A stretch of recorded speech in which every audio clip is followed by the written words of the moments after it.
Good morning. Now,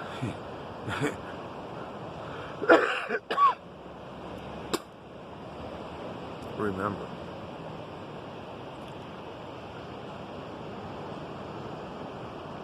well, beside the point that you're not the brightest motherfucker on the planet, you're still playing behind the 8 ball, as usual. But in theory, this microphone should be picking up everything I say. Good, because I accidentally went to fucking Major Tongue's world, and I didn't mean to.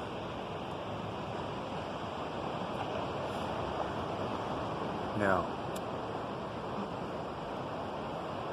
first part of this video is going to be the duration of this joint.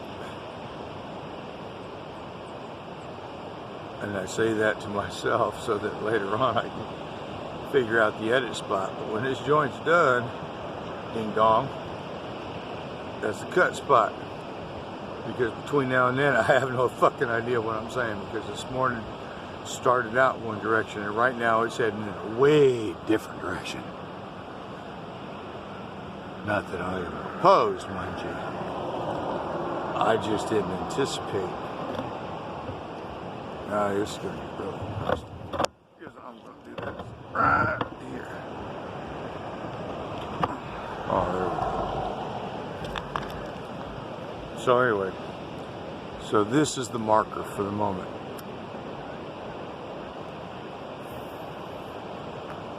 And here's why I can say that. Because KL learned the trick the other day. I figured out how to splice motherfucking videos together. And most of you some bitches out there are thinking, well, gee, shit, man, we all knew that when we was 8, 9 years old. Yeah, well, when you were 8, 9 years old, I was working on the first end of the life sentence. So fuck you. I warned you. If this gets put up on my tube, and right this minute, I'm not making that judgment call until later when I might be in a better frame, well, more cognitive frame of mind.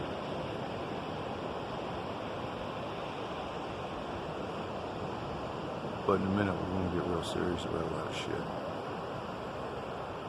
Because at the homestead, shit's deep.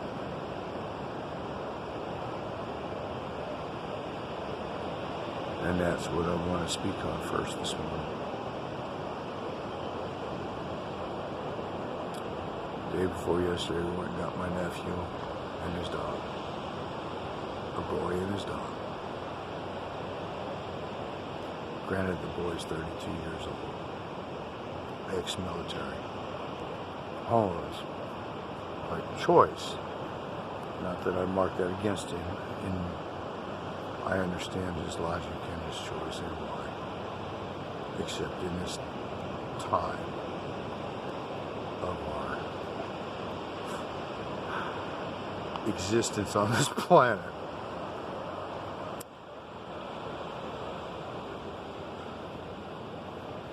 But John is right now encountering things he never encountered before.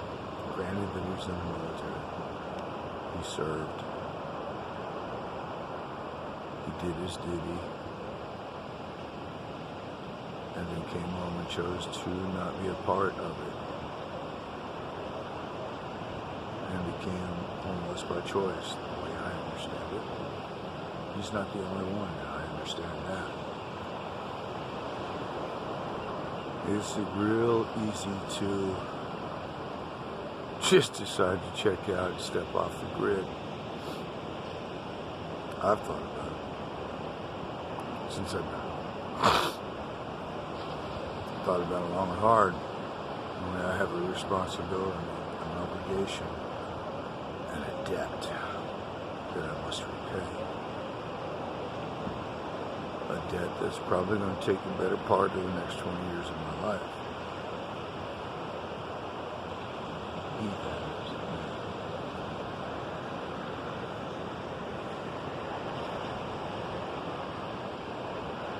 The first couple of weeks, episodes, however you want to describe it,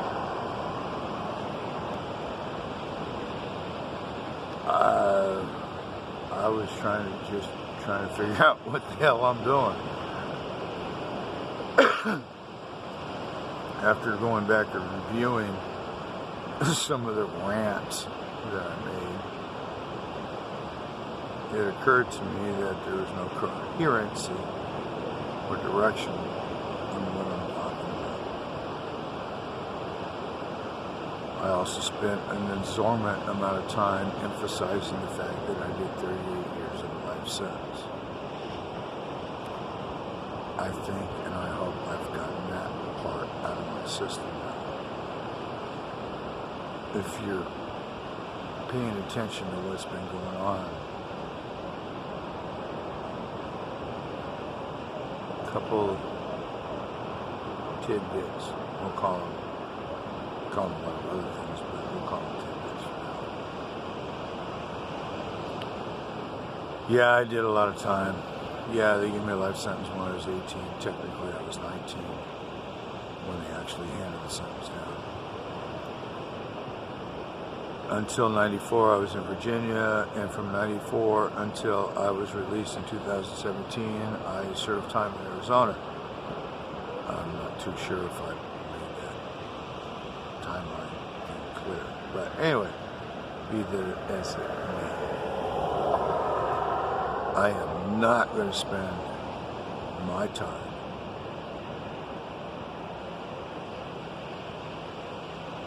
living in the past.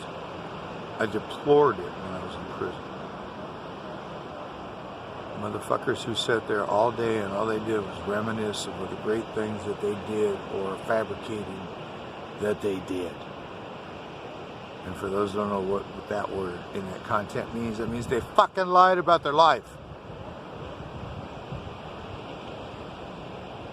I could tell you a story of an individual named Timberwolf who was so desperate for some kind of existence, then he started fucking taking things that I had said and turning them into a fucking story of his own life. There's a whole lot more down that particular path that I'm not going down this morning.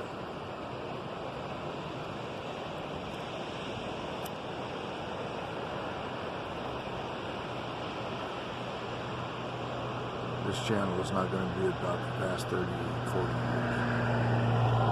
Yeah, there's going to be mornings and moments out here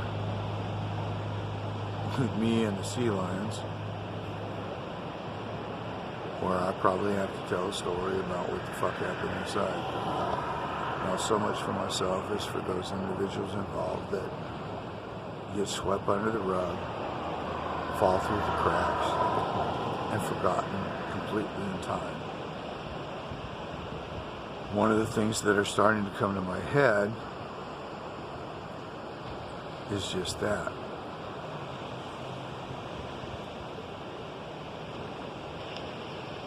The history of those that were forgotten, or at least the few that I knew and had personal encounters with. Some of them, like Bama, LT, Carl, those are the earlier guys, all had an impact and an influence on my life. Carl was one of the best blues guitarists I've ever seen in prison or out. Period. Full stop. Carl was also a fucking lunatic and a psychotic. Spent a period of time on Thorazine, drug of choice for medical at that time. But what Carl could do with a guitar, specifically a Les Paul, his Les Paul, dark green two-tone. Those in the music world know what I'm talking about. I can't remember the year. Doesn't matter. Carl made that fucking guitar cry on a level that very few have ever been able to achieve. Clapton tried. Page tried. Hendrix tried. Many others. And this is my point.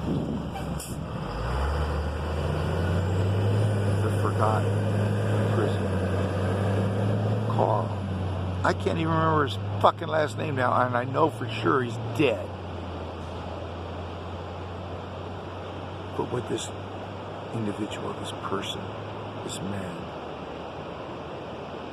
at 22 years of age could do with a blues guitar.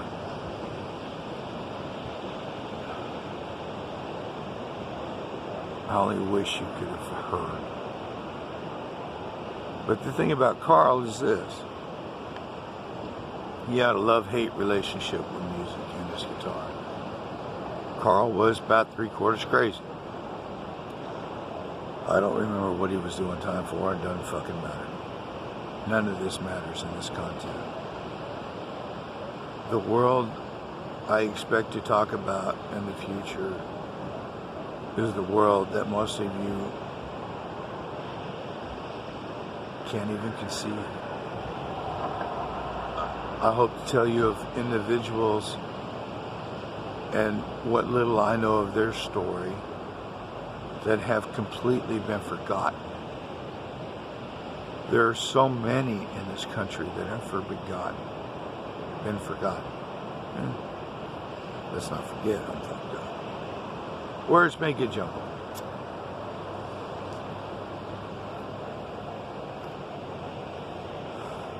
Joint's still going. Remember that.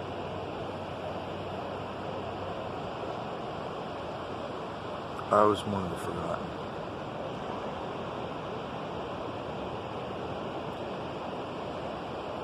Yeah, I was attacked by a homosexual when I was 18 and got life sentence on my 19th, right after my 19th birthday. And I did 38 years and blah, blah, blah bullshit. 2 states, 2 correction systems, and both DOC systems found it easiest whenever I got caught fucking up to just put me on a bus. See, their philosophy was, I was a loaded gun. And as long as I was pulling the straight and narrow, forgot the letter. It was all said good. But I did have that 9 years in the spoon. And basically, I don't fucking care. Fuck you. What are you going to do to me? Send me to prison? Oh, wait. I'm already there. Send me to Vietnam? Okay, I get to kill people. I've already done that. Fuck you. You must understand, folks.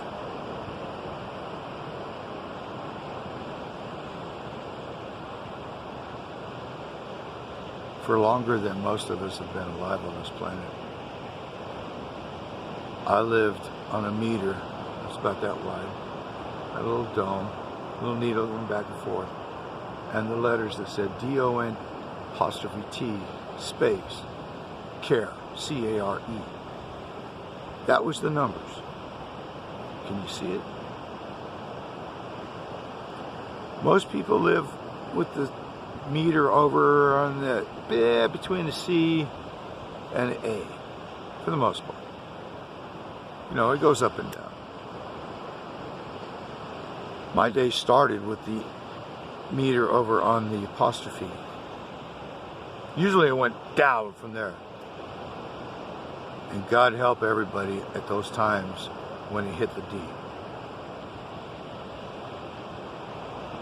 I've said before, I'm not a bad motherfucker. I'm not a warrior. I'm not a cage fighter. I'm a survivor.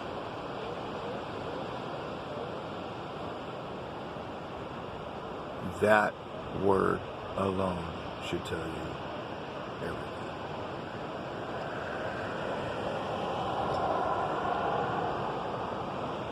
What does it take to survive a life sentence in prison?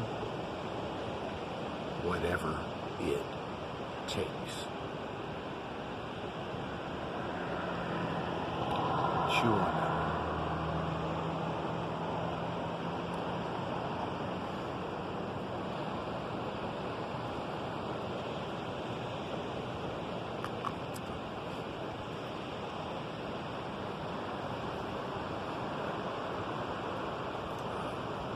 Just for my own reference, that was done.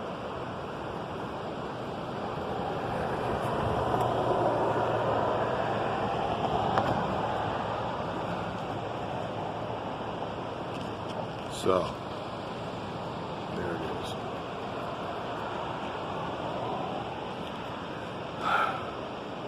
What does it take to survive a life sentence in prison? Whatever it takes.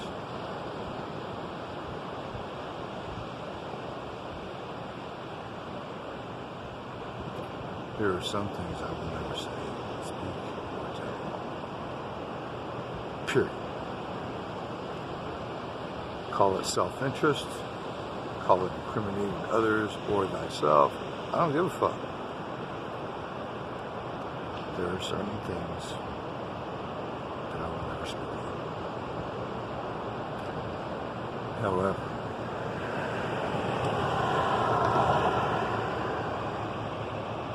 on those things that I do choose to speak on,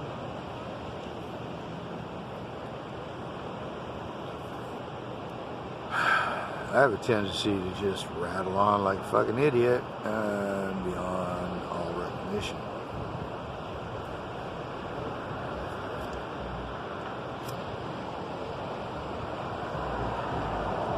So now that I got that part out of my system,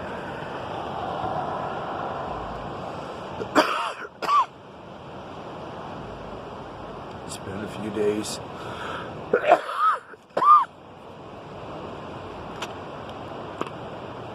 Excuse me. It's been a few days. A couple days ago, I had to run to Eureka, pick up my nephew and his dog. I've spoken on this before. Like he made the trip. Barely. No matter what I did to make the trip as smooth as possible. The dog's 16 years old. You can't take that much abuse.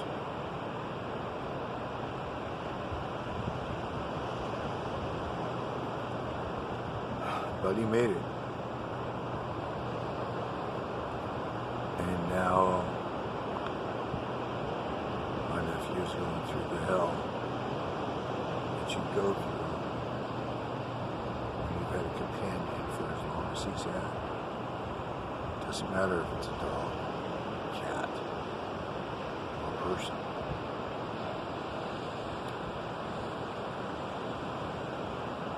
Like he's 16 years old. At least, as far as we know, from the information I've been given.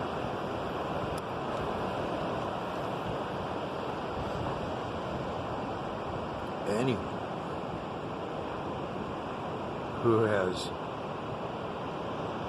endured, not suffered,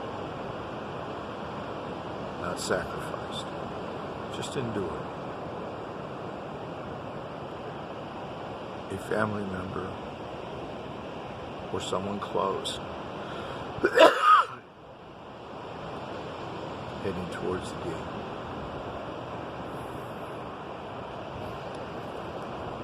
See, I'm going through that. My sister's going through that right now with her mother. It's going to be a slow and very long ride. One thing I know about Sandy, she's made it the same shit I am. We may fight, we may argue, we may bump heads. We're not going. And whatever it takes to keep my mother as content and as happy as we can within our abilities. Listen, our mother will not go to a old folks home. Our mother will not be put away. She is our burden, as we were her burden when we were brought into this world.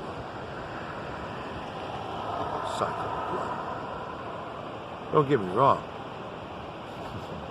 As a person, I don't really like my mother.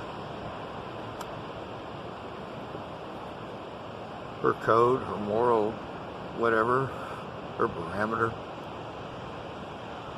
her history and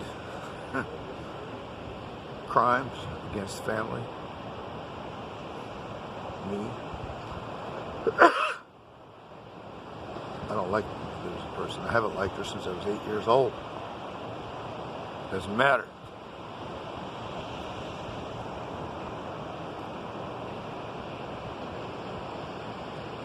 It doesn't matter because, one, she was able to help finally get me out of prison. Or help. She didn't do it by herself, that's for damn sure. But she helped.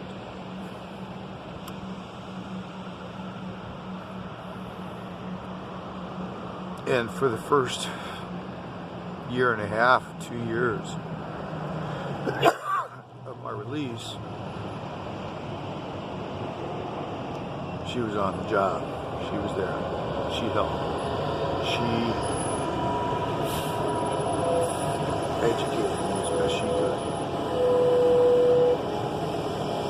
And then I found my sister, and my sister took over trying to help me be more than just a fucking outcast on the edge.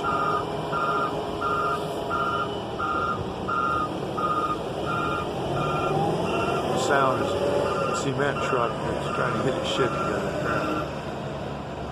Anyway, I'm just about done for this morning. Distractions one way or another. This is definitely hasn't gone the direction that I hoped or I expected.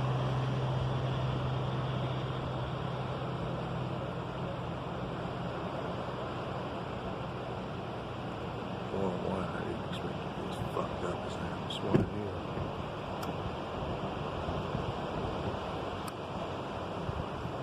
either. As he likes to join again.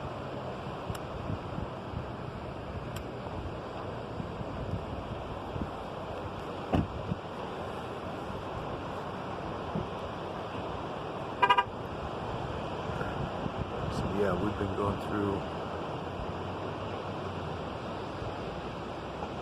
some shit. Add to that, of course, always, as every pandemic, lockdowns, extended periods of time in close quarters with people that are very different than yourself. Apparently, Crescent City is waking up this morning, or at least the fucking tourists are. And of course, right about there, that's Seal Island, or what I call Seal Island. I don't know what the fucking name of that island is. All I know is that most mornings you can hear the sea lions out there. Pretty cool.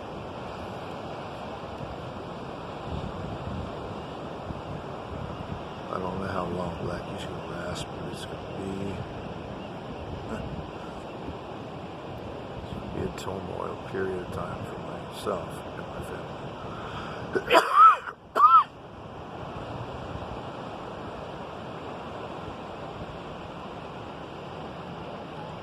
I also need to reevaluate a true direction and structure for what I want to achieve with this channel. More than just a reflection and a journal to myself.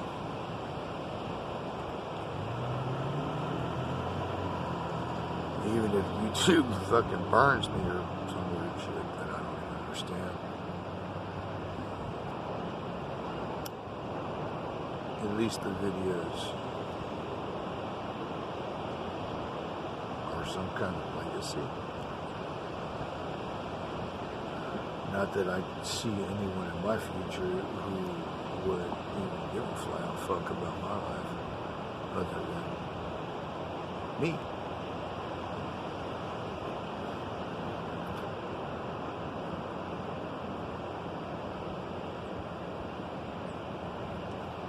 Do I believe in afterlife and shit? No.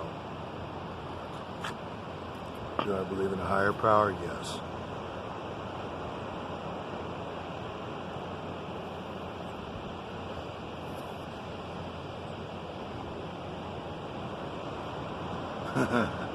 We're not going down that road. Not today. I leave with this.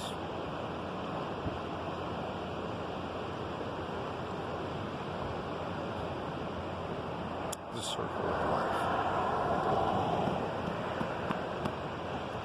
Again, that word life.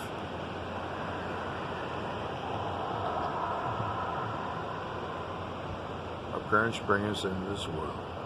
They teach us. They wipe our butts. Show us how to stand up. Give us some kind of direction.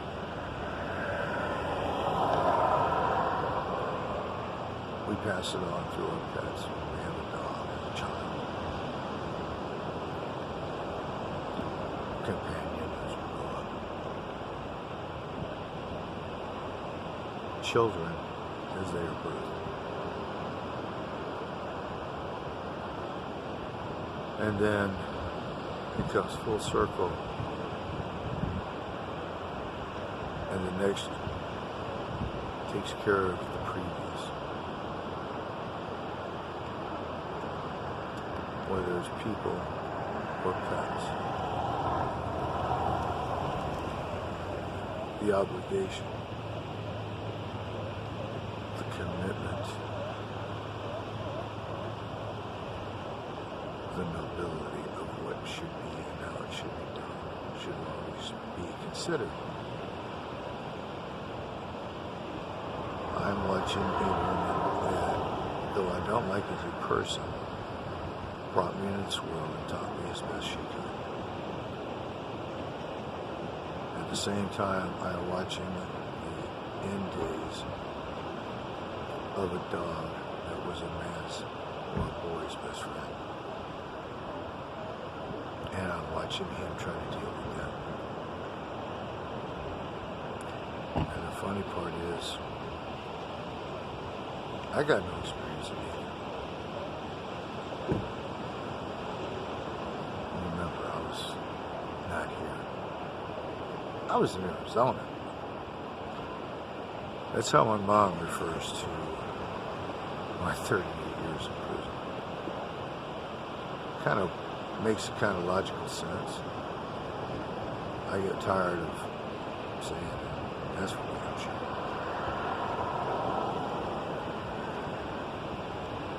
The cycle of life and the fact that I have no comprehension on how to take care of anybody, to consider anybody other than on a prison yard where it was those with the most power got to tell everybody what to do. Doesn't matter.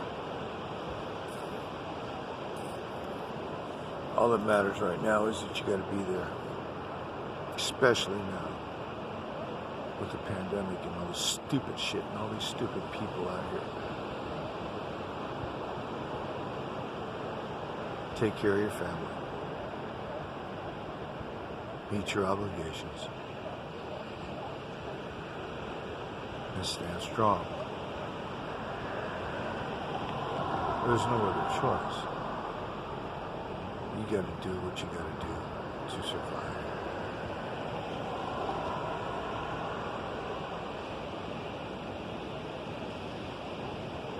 My rants until, including actually this one, were drug induced, as far as that thing goes. And I will be curtailing that. Mostly because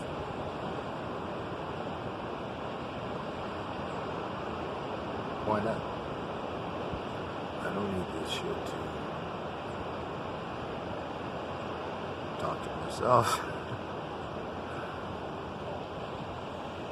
I think part of what the hell I've been trying to figure out is how to talk to you. Never been this, never had recordings, never heard myself on a recording before, let alone see myself in video until I started this. And my family still don't have a fucking clue what the hell I'm doing. It's gonna be real funny when they fucking find out and it all just gets dumped in their lap. But right now, once again, I gotta go to the bathroom. That's the problem when you have some of the physical shit, medical, that I have from all the years in prison.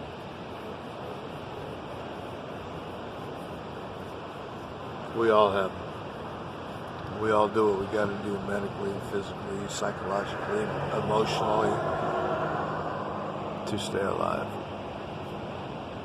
To make it to the end of the day so that we lay our heads down on the pillow and go, well, what the fuck did I do that was positive, productive, and constructive today?